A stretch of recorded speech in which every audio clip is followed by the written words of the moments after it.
People would look at that list and go, that's absolutely insane to follow all of those things. Kody is not somebody to be run by one of his wives. Are you the head of the family? It's pissing me off. They're looking to Robyn like for some kind of approval. I don't have a head wife in this family. The rules. Let's try to make sense of that delightful mess, shall we? So, Robyn apparently knew the rules 7 months before everyone else. Yes, 7 months. No big deal. While the other wives are just blissfully unaware of these magical rules, Robyn chimes in casually with, "I've been doing it for 7 months. Okay, Robyn. What's with the sudden head start?" Imagine if one of the wives had actually raised an eyebrow and said, "Hold up, I've never seen these so-called rules. Why is Robyn the chosen one who's been following them? While we're over here in the dark." It would have been hilarious. But of course, no one said it. And that's the thing with Robyn, she just gets away with it. Here's the kicker. She knew the rules because, surprise, surprise, they came from her. If you want to see this in action, just rewind to the family gathering at Coyote Pass. Robyn was hovering over the kids like a helicopter mom, and she got Meri to join in. Meanwhile, Kody was over by the fire, clearly not giving a single you-know-what. Classic. And then there's Meri. Poor Meri, always stuck in isolation, desperate for a crumb of affection from Robyn and Kody. She couldn't see the other wives because, you guessed it, the rules were in place. And surprise, surprise, she still couldn't even visit Robyn or see her kids. These rules were as real as a unicorn.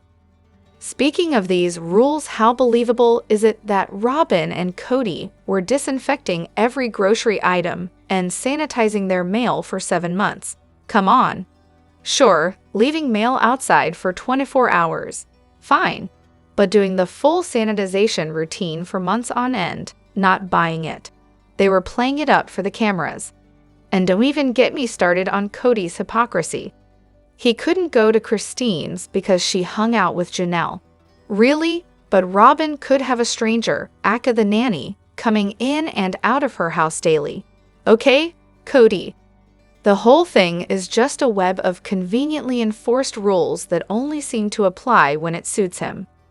The real moment of truth came when Christine called him out on TV, asking, "What does the nanny do that makes it okay for her to be in the house?" That was iconic. It was the question we were all waiting for. The rules weren't real. They were just an excuse for Kody to control the situation, justify staying at Robyn's, and avoid spending time with the other wives. As for those rules, they were all over the internet early on, stricter than even CDC guidelines. Robyn lashed onto them like they were her personal Bible. And then there's the mystery of Dayton, who apparently couldn't handle the rules and had to live in a trailer. But Kody, who was fine with Dayton, couldn't offer the same for Garrison and Gabe. And why didn't Kody offer to buy them a trailer for Janelle's property?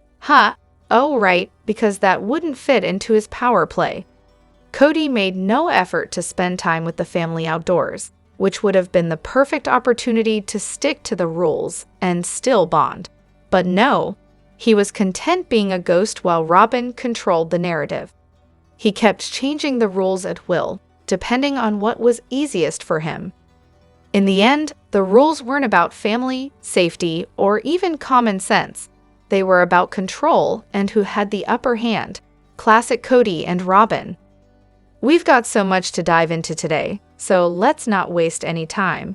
Let's jump straight into it. Hey everyone, what's up? It's Elena here, and welcome back to my channel Reality Nexus X.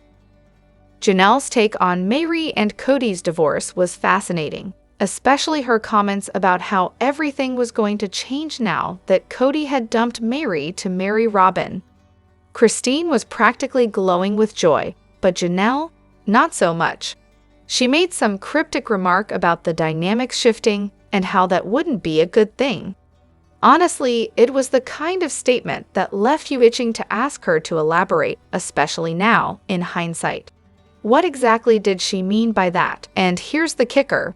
Janelle's not exactly on cozy terms with Meri, so her stance on this was even more interesting. Later on, when the topic of Coyote Pass came up, Janelle made it crystal clear that she did not want Meri anywhere near the lot with the pond. Why? Because, surprise, surprise, Janelle didn't trust Meri to play fair. So, what's her solution? She would rather have Meri remain the legal wife, the one who would hold the reins of the estate when Kody kicks the bucket, than give that power to Robyn. That's some serious shade, considering how frosty Janelle and Meri's relationship has been. Janelle didn't mince words when it came to how she felt about who would control Kody's estate. She was way more confident in Meri doing right by everyone if something happened to Kody than in Robyn's ability to be fair. Ouch. It's also worth noting that before Robyn came on the scene, inheritance was never really on the table for discussion. But Robyn, she made it clear that she wanted her share, a little too clearly. Christine has even mentioned that once Robyn entered the picture, the whole family vibe shifted, and those once regular family gatherings seemed to vanish. And yet, here's Janelle preferring Meri to hold the legal wife status. Sure, they've had their issues, but at least Janelle could trust that Meri would do the right thing if it came to handling Kody's estate. It's telling, to say the least. Remember that episode where the big divorce news dropped? Yeah, Janelle didn't exactly open up about her feelings. She stayed quiet for a while, then casually said she didn't want to comment. Classic Janelle, trying to think through the consequences for the family without letting her true feelings slip. She's clearly a thoughtful woman, but honestly, I think she's got way too much faith in Kody, the whole family, and their polygamous lifestyle. She seems to believe in this ideal family unit, but the reality is far from it. That's her blind spot. And let's be real, the fact that none of their kids want to live polygamy says everything about the dysfunction going on in that family. It's a red flag the size of a billboard. The family dynamic has clearly left its mark on them. Finally, it's wild how no one seemed to raise a peep about the fact that this whole divorce and remarriage decision was apparently made just between Kody, Meri, and Robyn. If I were in that situation, I'd be furious, just furious. Divorce and remarrying within a polygamous marriage. That's a huge decision, and to just be told after the fact is beyond insulting. The other wives should have been in the loop from the start, not blindsided by a decision that changes the entire family. All right, let's talk weddings for a minute, since it keeps coming up, and well, I'm on a break and might as well clear the air. Weddings in this world happen only one day a month. Yep, you heard that right, one day a month. So, for anyone getting married, it's the same day for everyone. This is why Janelle and Kody's wedding happened when it did, on Meri's birthday, of all days. But don't worry, they petitioned for a special date just for them. They didn't want to cause any tension with Meri. It's all very sweet and considerate, right? Meri, by the way, has since explained on Notes to Self that it wasn't some grand conspiracy. It's just how it works. No one gets special treatment unless they ask for it, and even then, it's rare. Now, let's circle back to Janelle's brief marriage to Meri's brother, because, of course, people bring that up too, right along with the whole wedding date drama. They were together for a whopping 6 months before calling it quits, 3 whole years before Janelle married Kody. But hey, on Notes to Self, they said this isn't unusual in their world. People often marry into the same family after a divorce. No big deal. Totally normal. Everyone's fine with it. But here's the thing people love to ask. Why doesn't Meri ever mention that Janelle was once married to her brother? Janelle has addressed it before, saying it was clear from the start that it wasn't going to work out. Pretty straightforward, right? But let's dig a little deeper here, just for fun. What if the reason Meri doesn't talk about Janelle's brief marriage is because she doesn't want it brought up? I mean, with all the allegations about Meri's dad and his anger management issues, maybe Meri doesn't want to revisit that chapter. It's just a thought. Maybe Janelle respects Meri enough to not bring up why she left so quickly. 6 months is nothing in the grand scheme of things, and Janelle may just be protecting Meri from potential embarrassment. We don't know the full story, so maybe it's better to stop making assumptions. I'm just putting a different perspective out there, trying to be sensitive while also pointing out that we might not know everything. People end marriages for all kinds of reasons. Most are generic, but sometimes there are a few strange, specific circumstances. Take me, for example. I divorced my first husband, and we were basically best friends. That is, until I found out he had a sexual issue he kept hidden until after we got married. It wasn't illegal, but let's just say it made having a normal, intimate life impossible. If I had known, I wouldn't have married him in the first place. He refused therapy, and I just couldn't live with that. Only a few people know the real reason, and it's not something I bring up casually when people ask, "Why did you get divorced?" And sure, posting about this whole thing is a little awkward because let's be honest, we're all thinking it. The reason Janelle doesn't talk about her brief marriage to Meri's brother could definitely be because of the anger issues in the family. It's a valid question. Maybe that's why Janelle doesn't speak about it. She doesn't want to embarrass Meri. Maybe Meri's silent about it because she's ashamed. Or maybe Janelle just thought Meri's brother was a jerk and left him. Simple as that. But hey, sometimes I can't help but wonder what happened in Janelle's past relationships that made her feel okay with Kody and the kind of dynamic they've had for so long. Because honestly, it's hard to imagine the kind of experiences that would make you comfortable with that. Kody's downfall seems to have started slowly, but there's definitely a clear shift over the years, especially when you watch from the beginning. Early on, he's almost bearable. I'm talking tolerable even. But it's obvious now that something's gone off the rails. So, when exactly did he start turning into this guy? Well, according to some seasoned fans, it all kind of started when his role model Logan moved out. I'm honestly still laughing at that one. Thanks for that gem. But the drama didn't stop there. Turns out Kody's been diving deep into some pretty questionable rabbit holes in the last 5-6 years. He's apparently a QAnon disciple and even follows a misogynistic men's movement.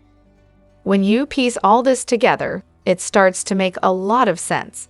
Christine is clearly liberal, Meri is a fierce supporter of her LGBTQ child, and Janelle.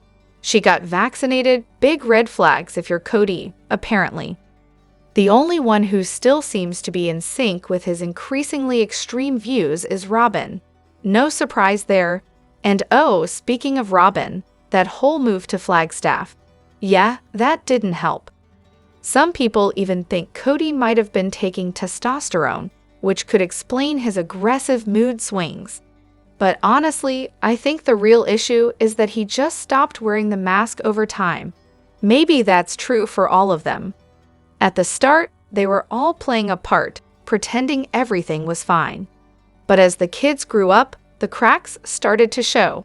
Without the kids to use as an excuse for their dysfunctional lifestyle, the truth came out. No more polygamy perks to hide behind. And as the kids got older, Kody lost control over them, and you could see his frustration growing.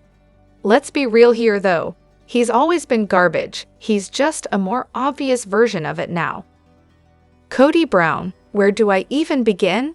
He's the prime example of a man who thinks he's a great husband and father, but the reality couldn't be further from the truth. Buckle up, because this is going to be a long one. TLDR, Kody's a nightmare husband and a terrible father, and honestly, he's doing everyone a favor by staying out of the way. Let's start with his stellar communication skills, or, lack thereof. Kody openly admits he's bad at communication, but instead of fixing that, he just carries on treating his wives like crap and expects them to magically know what he wants. The guy seriously couldn't have a conversation with any of them about what he wanted, but he sure expected them to keep track of all the emotional chaos he's throwing their way. When Christine, bless her heart, asked for help, Kody still thought he was doing enough. Newsflash, he wasn't. And then there's his stellar tactic of just running off to another wife's house when things get tough. Having an issue with one wife, don't stick around and resolve it. Just pack up your drama llama and move on.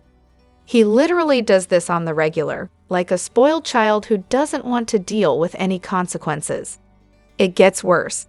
Imagine you're one of his wives, and instead of him spending quality time with you or the kids, you're stuck listening to him complain about one of the other wives. If things were bad with Christine, for example, you get an earful about how awful she is. And I wouldn't be surprised if he threw in an AO and she said this about you, just to stir the pot even more. He did it with Meri, spinning a tale about Christine supposedly storming out of a party when it was actually just Kody trying to rekindle something with Meri. But hey, at least he's consistent in being a terrible parent, right? If Kody's on good terms with the mom, he'll occasionally put in the bare minimum effort, but that's about it. Take his kids with Robyn, for example. Dayton seems to actively dislike him. Yay, Dayton. Brianna's a mean girl who won't even acknowledge Savannah at school, and Aurora has severe anxiety. Saul is so quiet it's creepy, and Arilla is bouncing off the walls with a pacifier in her mouth, because, of course, that's totally normal. Even when he's home 24/7, trying to be a present father, he's still this bad. Just picture the level of dysfunction happening behind closed doors. Now let's throw Robyn into the mix, because why not? She's got her kids thinking everyone else in the family hates them, and she's got a flair for drama. Combine that with shaky finances, a hoarder-level house, and QVC shopping sprees. And no wonder they don't want to film in that house. I wouldn't want to show my mess either. The real kicker here is how Kody treats the wives and their kids. It's obvious they resented him for how he treated their children, especially when he wasn't there for them.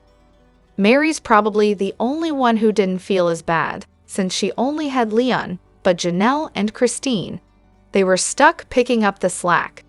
Christine even admitted that her marriage was on the rocks when she realized Despin was the one putting the kids to bed.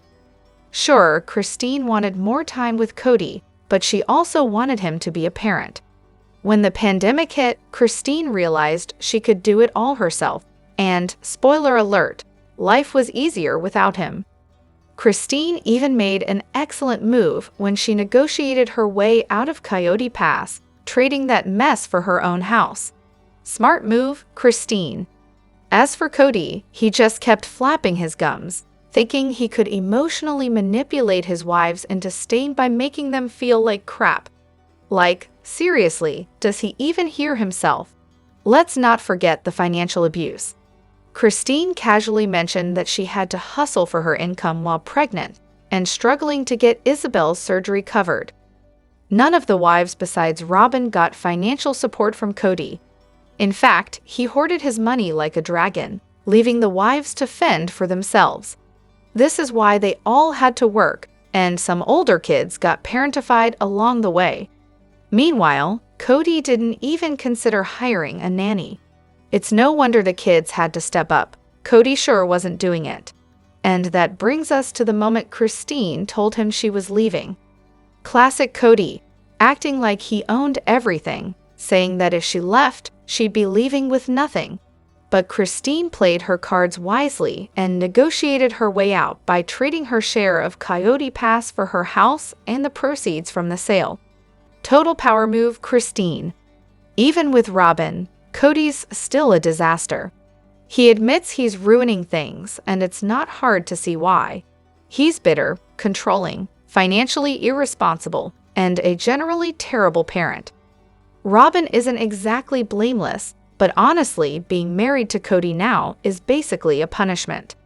So yeah, Kody Brown can't even manage to make one marriage work, let alone 4. He's a terrible partner and an even worse parent. The fact that he thought all his wives should just be grateful for his presence is laughable. Any guy who wants 4 wives and 18 kids, but refuses to work, and isn't rolling in cash is just out for one thing, and it's not family harmony. It's all about the sex for him. Oh, and by the way, Christine's the one who got the family on the show in the first place. The men who had harems in the past took care of their families. Kody, He moved 3 women into a tiny trailer and then lived in Janelle's house.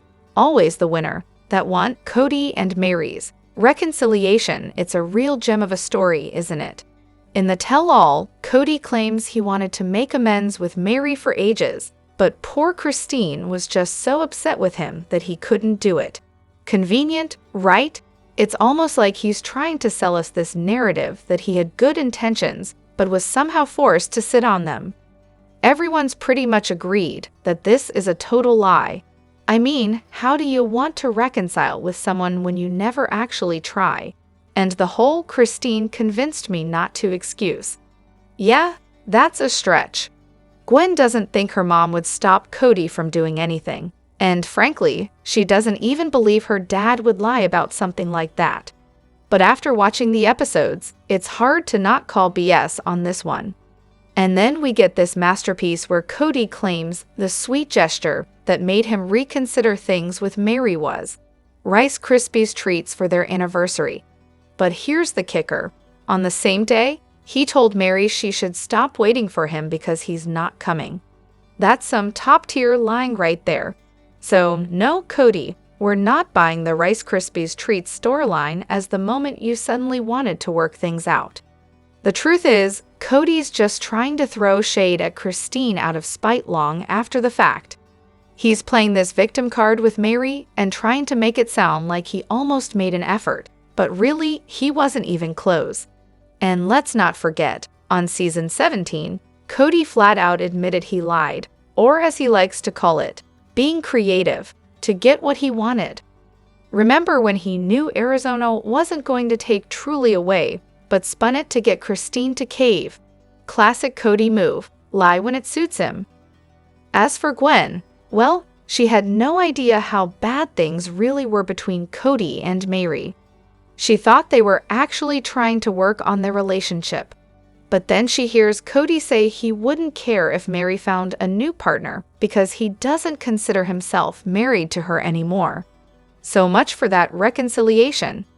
Gwen's initial belief that her dad wouldn't lie about something like that is starting to unravel, episode by episode.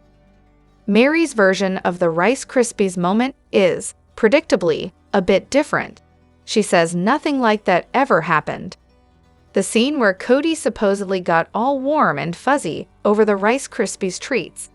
It's on camera, and Kody's clearly backing away from Meri, looking like he'd rather be anywhere else. The interaction is awkward at best, so it's really hard to believe the treat was some kind of magical turning point for him. Bottom line, Kody's full of it. He never had any intention of reconciling with Meri, and the excuses are just getting weaker. Do you think the original 3 wives ever actually liked Robyn? Or did they just tolerate her at first because they knew that's what Kody wanted? At what point did they realize it was a huge mistake? I mean, regardless of your opinion on Robyn or Kody, I think almost everyone would agree that Robyn joining the family marked the beginning of the end. If she hadn't been living 5 hours away during the courtship and had more face-to-face time with the other wives, maybe they would have shut it down before it even started. What do you think? I think they genuinely tried at first, especially since Kody was head over heels for her.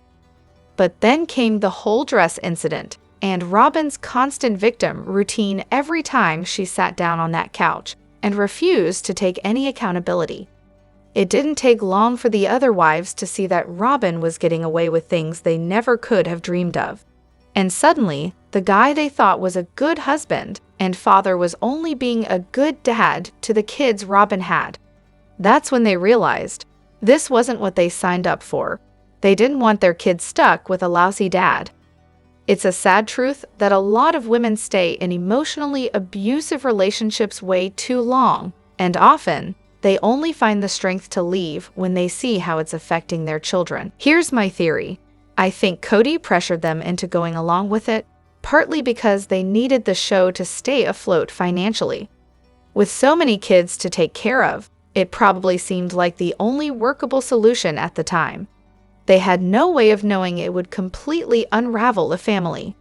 If you watch the very first interviews, you can see Christine, very pregnant, clearly emotional and like she's been crying for days. She wasn't against Robyn as a person, but she absolutely did not want another wife. If Kody had actually listened to his pregnant wife, he would have heard her loud and clear. She thought it was crazy to bring in someone else when he wasn't even spending enough time with them already. She said it kindly, but she said it a lot. All that talk about if any of the wives don't like the new girl, it doesn't happen. That's nonsense. Christine didn't want this, and she made it clear. Kody just didn't listen. Let me know what you think in the comments. Don't forget to hit that like button and subscribe to my channel. I'll see you in the next video.